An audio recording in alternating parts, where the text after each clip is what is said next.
Shalom, damai di hatiku.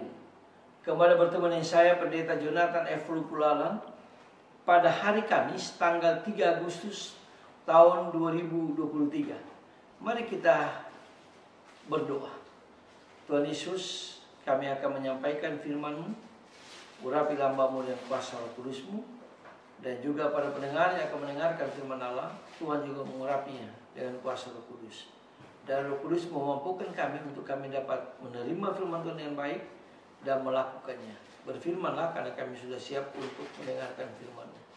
Dalam kasih dan pengampunan Kristus kami berdoa. Amin. Mari kita baca firman Tuhan yang diambil dari Markus pasal yang ke-6 ayat yang ke-4.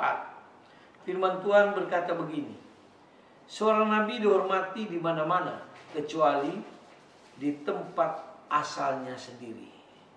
Demikian firman Tuhan yang berbagi kita membaca, mendengar, dan melakukan firman Tuhan. Tema kita pada hari ini, nabi yang benar adalah agen rahasia Allah. Nah, saudara-saudara yang saya kasih dalam Tuhan Kristus, terombang-ambing tapi tak tenggelam. Inilah semboyan kota Paris yang juga menjadi semboyan dasar ketika kita merasa ditolak dan diremehkan orang lain. Kita kan seringkali ditolak bahkan diremehkan orang lain, mungkin karena kita miskin, mungkin karena kita tidak terlalu pintar, dan hal-hal yang lain. Itulah juga yang pernah dialami Yesus ketika Yesus ditolak dan diremehkan oleh keluarganya dan warga sekampungnya. Luar biasa, ya. Yesus yang berkarya luar biasa di mana-mana, tapi pada waktu dia datang ke kampungnya, saudara-saudaranya menolaknya, apalagi orang kampungnya menolaknya. Tapi Yesus tetap tidak putus asa. Ya. Yesus dia tetap tegar dan hadir sebagai nabi, yaitu agen rahasia Allah. Adapun nabi berasal dari kata nabah, yang berarti kabar, berita, atau sabda. Sebab nabi itu juru bicara Allah atau penyambung lidah Allah. Itu nabi. Kalau Allah pada zaman dulu, pada waktu Allah menyampaikan sesuatu, dia panggil nabi. Lalu nabi itu menyampaikan apa yang Allah sudah beritahu kepadanya. Nah, saudara-saudara yang saya kasih dalam Tuhan Kristus, nabi juga berarti agen rahasia Allah. Itu tema kita. Pembawa berita dan utusan Allah secara khusus. Utusan Allah secara khusus karena Allah mau supaya semua orang mendengarkan firman Allah, supaya Allah mau semua orang mau datang kepada Allah. Karena pada zaman dulu, bahkan zaman sekarang, tidak mungkin Allah akan datang sendiri. Allah selalu memakai nabi atau orang-orang yang dikhususkan Allah untuk menyampaikan berita gembira, yaitu keselamatan bagi orang-orang yang perlu diselamatkan. Nah, saudara-saudara yang saya kasih dalam Tuhan Kristus, secara sederhana, nabi yang pada dasarnya mempunyai 4 sikap dasar. Jadi kalau seorang nabi itu, jadi Allah sudah melihat bahwa nabi ini orang yang luar biasa.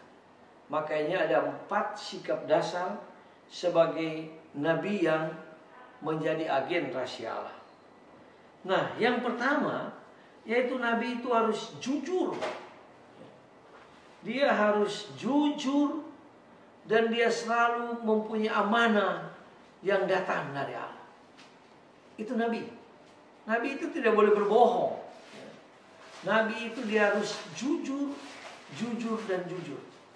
Apa yang Allah beritahu kepada nabi itu, dia sebagai penyambung lidah Allah, dia harus katakan itu dengan jujur, bahkan sejujur-jujurnya. Itu nabi. Ya. Yang kedua, seorang nabi adalah orang yang dapat dipercaya. Makanya Allah waktu menyampaikan kebenaran firman Allah, dia harus memilih nabi yang hidupnya suci dan dapat dipercaya. Bukan sembarangan. Nabi itu orang yang dapat dipercaya karena dia adalah juru bicara Allah, penyambung lidah Allah. Itu nabi. Lalu yang ketiga, nabi itu orang yang rajin. Dia sangat rajin. Tidak boleh malas orang nabi itu. Bahkan dia tidak bisa tidur.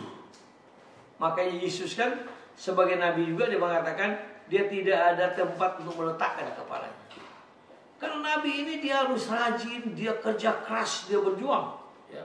Supaya ada banyak orang yang percaya kepada Yesus, yang percaya kepada Allah, yang sudah menjadi manusia, yaitu Yesus. Jadi nabi ini orang yang rajin.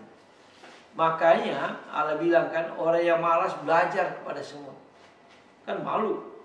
Saya seorang yang manusia yang luar biasa, kok disuruh belajar sama semut? Karena semut itu rajin sekali. Nabi melebihi dari itu. Kita juga harus rajin, ya, untuk memberitakan Injil. Yang keempat, yaitu seorang nabi, dia suka berbagi.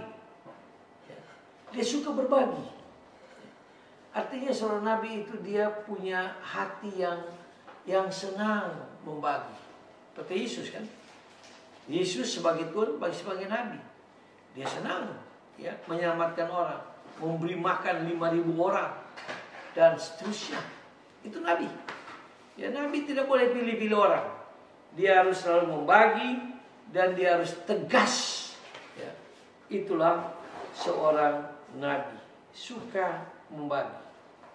Nah, saudara-saudara yang saya kasih dalam Tuhan Kristus, nah, nabi juga dia mempunyai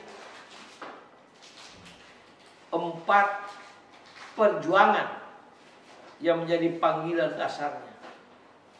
Itu nabi, antara lain, ya, dia harus nampakkan Tuhan.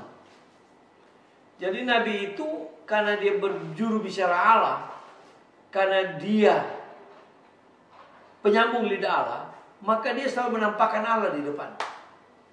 Ya, bukan dia.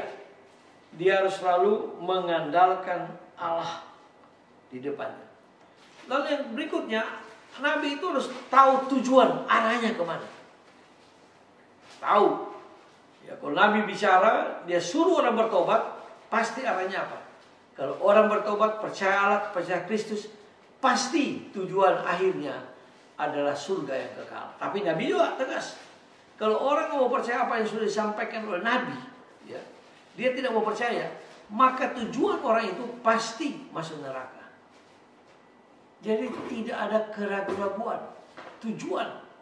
Karena Allah menciptakan manusia satu tujuan, supaya masuk surga dan memuliakan Allah. Iblis tidak mau. Ya, iblis mau supaya manusia masuk neraka bersama-sama dengan iblis. Tapi Allah tidak mau. Itulah sebabnya Allah selalu mengirim nabi untuk menyampaikan berita sukacita supaya setiap orang yang percaya pada Kristus pasti masuk surga. Beberapa hari lalu kita sudah membahas tentang menghujat Roh Kudus. Ya. Menghujat Roh Kudus itu kalau nabi sudah bicara tentang Yesus, dia tetap tolak Yesus sampai dia mati. Itu sama dengan dia tolak Roh Kudus, sama dengan dia menghujat Roh Kudus. Kecuali ya, seperdetik misalnya dia bertobat, dia minta pengampunan pada Kristus, dia bertobat, berarti dia tidak menghujat Roh Kudus karena dia masih sempat bertobat. Tapi ini kan dari sekian miliar manusia kan sulit. Tapi bagi Allah kan tidak ada yang mustahil, ya. Jadi itulah panggilan dasar nabi. Lalu yang berikutnya, nabi itu harus membinasakan setan. Ya. Karena setan ini merajalela. Tapi pada waktu nabi yang benar sebagai agen rahasia Allah setan pun takut. Karena nabi dia harus membinasakan semua. Yesus sebagai nabi dia membinasakan setan. Karena memang setan itu adalah tempatnya di neraka. Nah nabi, ya, kita sebagai nabi-nabi kecil sekarang ini, mari kita dengan tegas memberitakan Injil supaya banyak orang yang berbalik percaya Yesus. Yang berikutnya, nabi dia harus mengikuti jalan iman yang benar. Itu. Tadi saya sudah katakan kan, iman ini kita beriman kepada kebenaran firman Allah. Bukan beriman kepada perasaan. Bukan beriman juga kepada hal-hal yang magic, bukan. Tidak boleh. Nabi dia harus memiliki iman yang kokoh, karena dia adalah penyambung lidah Allah. Seorang nabi juga tidak boleh sombong. Seorang nabi tidak boleh sombong. Seorang nabi juga tidak boleh menyimpan kepahitan dalam hidupnya. Dia harus rendah hati.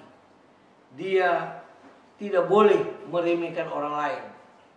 Dan dia pun tidak boleh menolak orang yang mau datang kepada Kristus. Nah, marilah kita sekarang ini sebagai pengikut Yesus, marilah kita menjadi juru bicara Allah, penyambung lidah Allah. Dan kita mungkin disebut sebagai nabi di zaman yang milenial ini. Zaman yang luar biasa ini, teknologi yang sangat-sangat luar biasa. Tapi marilah kita menjadi juru bicara Allah, penyambung lidah Allah untuk menyampaikan kebenaran yang memang ada dalam Alkitab ini. Semoga firman Tuhan ini mendorong kita supaya kita mau menjadi juru bicara Allah, menjadi penyambung lidah Allah, yaitu beritakan firman Allah, beritakan firman Allah, beritakan Injil dengan tidak takut kepada siapapun, termasuk setan. Karena setan sudah dibinasakan oleh kuasa kebangkitan, kematian Yesus, dan Yesus sudah menang. Mari kita tunduk kepala, kita berdoa. Tuhan Yesus, terima kasih karena nabi bisa ditolong di kampung halaman. Tetapi kami Tuhan mau menjadi penyambung lidah Allah, menjadi mungkin nabi-nabi kecil di zaman yang sangat modern ini. Tapi kami mau berdasarkan kebenaran firman Allah, menjadi penyambung lidah Allah, memberitakan Injil, memberitakan firman Allah, dan hidup benar, hidup suci, hidup jujur, hidup terbuka, dan tidak boleh memilih-milih orang. Ampun dosa kami Tuhan, dengarlah doa kami. Dalam nama Yesus, Gembala kami sangat baik, kami berdoa syukur. Haleluya. Amin. Terpujilah Kristus sampai kita berjumpa di kesempatan yang lain.